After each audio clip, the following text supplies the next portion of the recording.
नमस्कार मु डॉक्टर अशोक उपाध्याय प्रकाश eye hospital consultant समस्त को दरकार थाए कि आम केमिति बिना चश्मा रे पढ़ापढ़ी करिपारिबु एवं दूर जिनस भी देखिपारिबु जेमति कि 40 वर्ष आगु आम करिपारथुलु 40 रोग एटा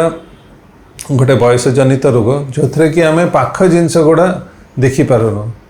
तो यार कारण है जे आमर नियर पॉइंट ऑफ एकोमोडेशन जोटा कि आमर केते पाख जिनसटा को आम सिंगल एवं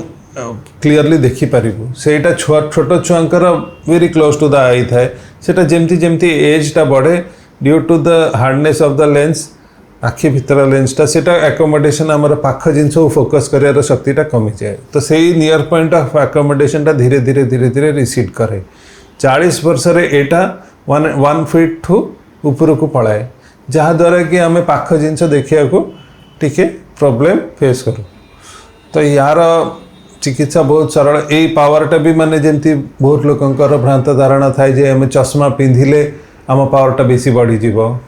किंबा किछि दिन गला परे ए पावर 40टा 45 हेले आपे आपे कमी जीवो तो एगुड़ा सब बिल्कुल भूल कथा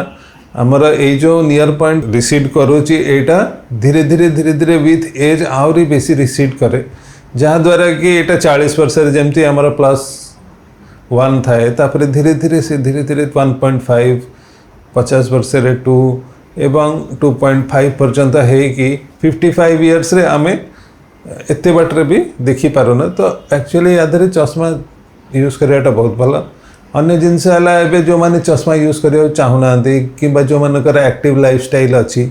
से माने एबे मल्टीफोकल कॉन्टैक्ट लेंस भी आसिलानी जहाद्वारा कि आमे दूर दृष्टि सांगरे पाखटा भी देखि पारिबु तो से लेंसटा कौन माने कि जमती सकाळे उठिक आम लगे पारिबा संध्या बेले सेटा काढ़ी पारिबा तो ता द्वारा आम बिना चश्मा रे भी पाख जिनस देखि पारिबु दूर जिनस देखि पारिबु तो सेटा भी आम यूज करि पारिबु चश्मा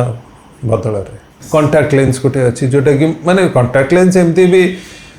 विभिन्न प्रकार थाए जमती कि आम केवल 40 वर्ष आगु भी जो मानकर दूर पावरटा अच्छी जमती माइनस हो कि प्लस हो सेटापाई से माने पिंधि पारिबे किंतु एबे जो लेटेस्ट जोटा कि मल्टीफोकल कॉन्टैक्ट लेंस ताधरे आम दूर सांगरे पाखटा भी रोजी विथ रिंग्स सो से लेंसटा आम पिंधिले सेटा हमको दूर एवं पाख दीटा के देखा जाए।